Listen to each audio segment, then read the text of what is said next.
sommes là à ta présence. Nous sommes là pour t'exalter. Nous sommes là pour t'adorer. Nous sommes là pour t'élever. Regarde chacun de nous.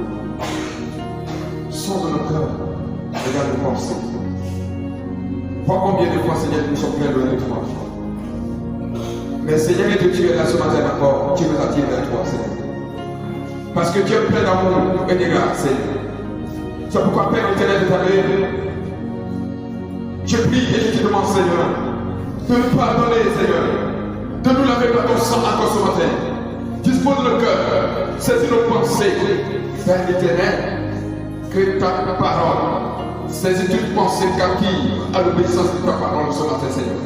Je prie que Père, que tout esprit, Seigneur, que mon vouloir, Papa éternel, de semer le sommeil, chemin, Seigneur, de la distraction, Seigneur, éternel, dans la vie de quelqu'un.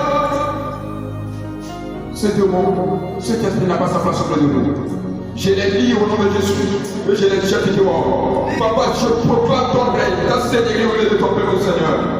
Prends contrôle, agis en puissance, afin que la gloire de notre Dieu, à toi seul la gloire, dès maintenant et à jamais, au nom de Jésus. Amen. Prenons les Saintes Écritures. Alors dans 1 Jean, le chapitre 3, le verset 3.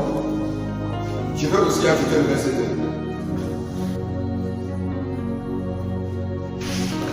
2. Là, il est écrit: Bien-aimés, nous sommes maintenant enfants de Dieu.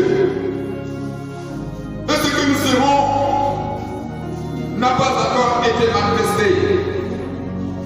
Mais nous savons que lorsque cela serait manifesté, nous serons semblables à lui.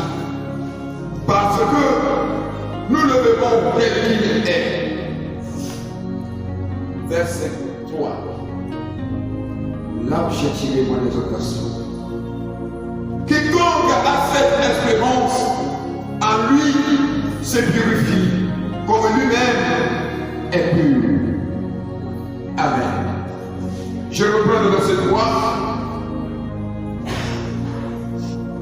Quiconque a cette espérance en lui se purifie, comme lui-même est pur. Seigneur, moi je sais que le canal que tu utilises, et tu veux l'utiliser pour faire du bien à ton peuple.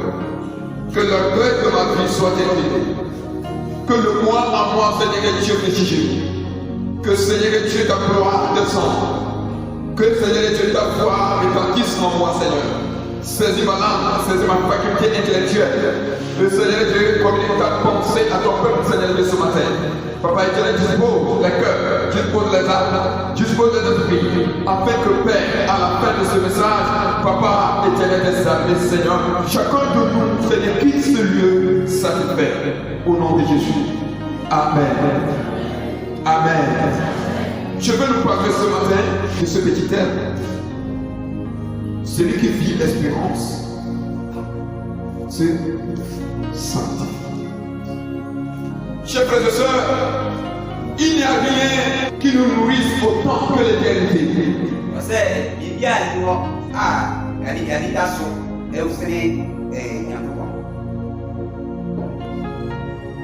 Et je veux nous dire que quand plusieurs sont portionnés à l'éternité, la tâche devient moins monitaire.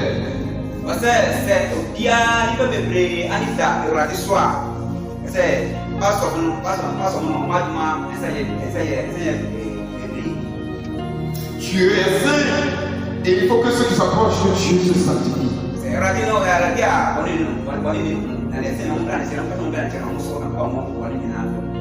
Et celui qui espère vivre l'éternité avec le Seigneur Jésus-Christ, automatiquement se sanctifie. Mais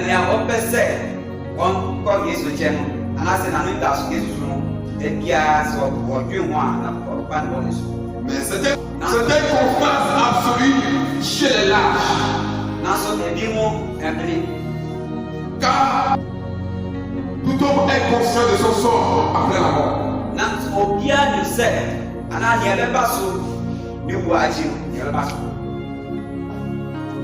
Ce que je veux dire là, cela est que si tu vas aller au ciel, si tu vas aller auprès du Seigneur Jésus-Christ, quelle démarche vont le montrer? Si tu vas aller dans la paix, quelle démarche vont montrer que tu es là, candidat de la paix?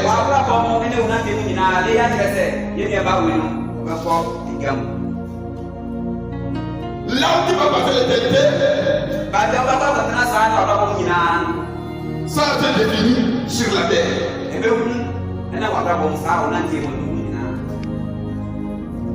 Si tu vas aller auprès du Seigneur Jésus-Christ, on le verra.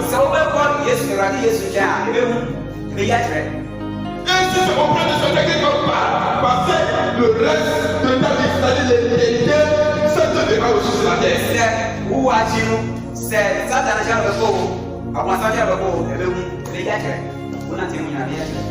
L'apôtre Paul nous parle ici que ceux qui vivent l'espérance se sanctifient.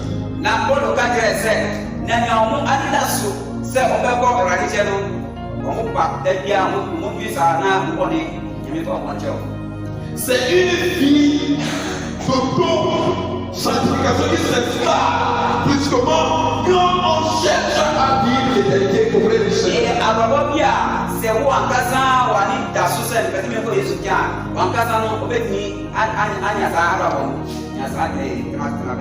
Mais qu'est-ce qui amène cette manière de vivre, c'est-à-dire s'autodiscipliner dans la sanctification quand nous espérons vivre auprès du Seigneur?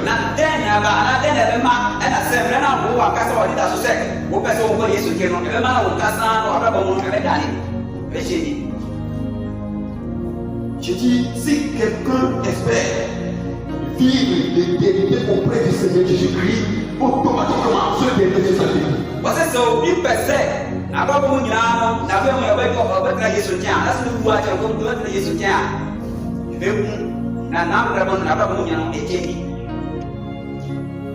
Nous voulons savoir qu'est-ce qui amène ce dernier à vivre cette vie de sanctification qui vient s'installer automatiquement dans la vie.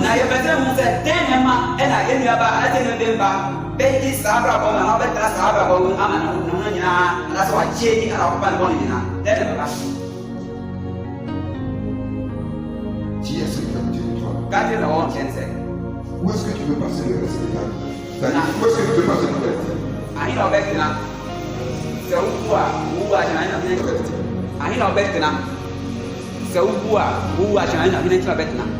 Où est-ce que tu veux passer l'éternité?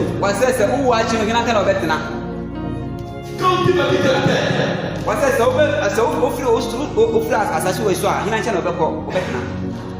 le jour où on va t'enterrer, tu vas aller où? Ton ami là-haut.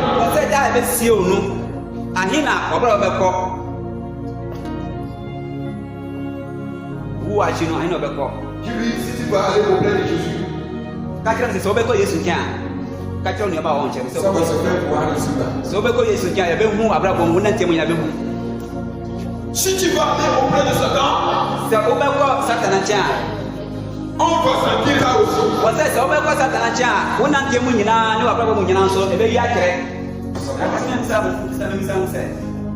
Qu'est-ce qui pousse ceux qui veulent passer l'éternité auprès du Seigneur à mener une vie de sanctification?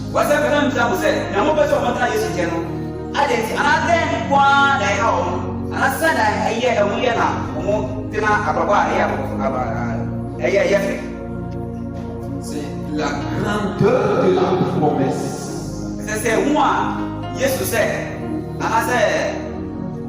La grandeur de la promesse de Christ. Ce qu'il a promis est tellement grand. Voilà la première des choses. Quand nous voyons ce que le Seigneur nous a promis,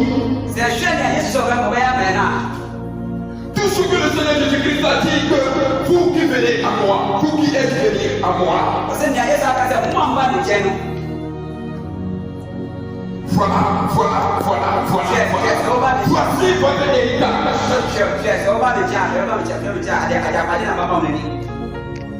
Les choses sont tellement grandes que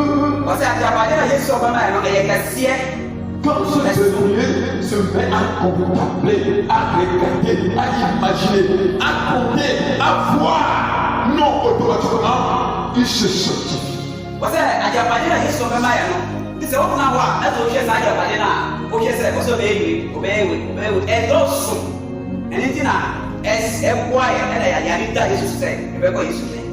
Lisons Jean 14, verset 1 à 4.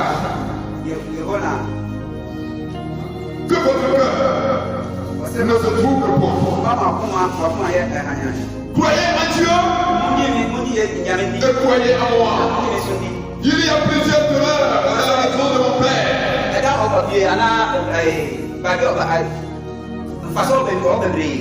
Si cela n'était pas, je vous l'aurais dit. Je veux vous préparer une place. Et lorsque je m'en serai allé, et que je vous aurai préparé une place, je reviendrai et je vous prendrai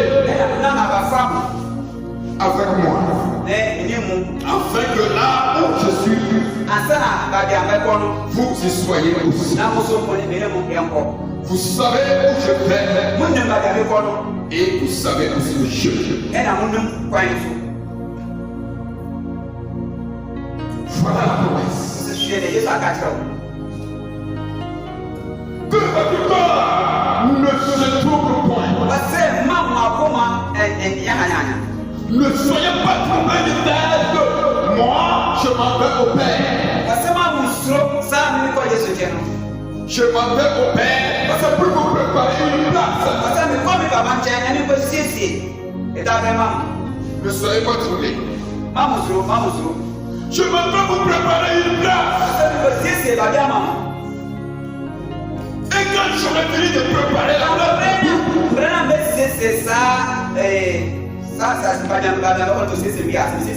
je reviendrai. Je viendrai vous chercher. Vous emmener là où je suis. Amen. Est-ce que tu crois que le Seigneur va venir te chercher? Je vais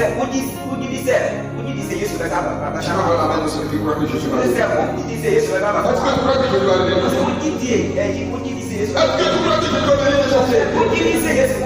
Jésus reviendra. Merci. Jésus reviendra chercher tes enfants. Jésus reviendra prendre son église. Est-ce que tu feras partie?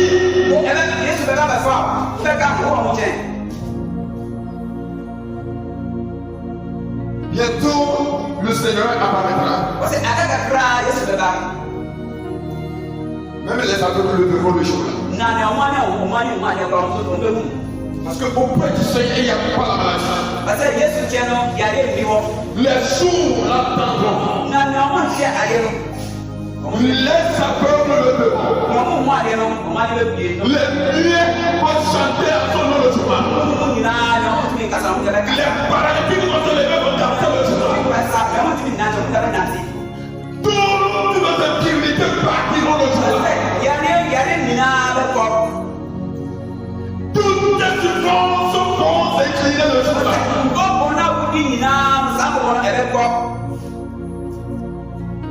Réjouis-toi dans ta situation. Réjouis-toi dans ce que tu traverses. Réjouis-toi dans ce que tu es. Parce que la promesse est grande. Le Seigneur nous a promis quelque chose de réel. Ce que le Seigneur nous a promis, c'est le ciel. Jésus vient le ciel. Jésus nous a promis le ciel.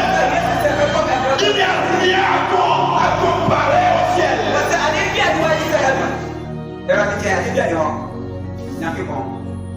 Le ciel, la demeure de Dieu.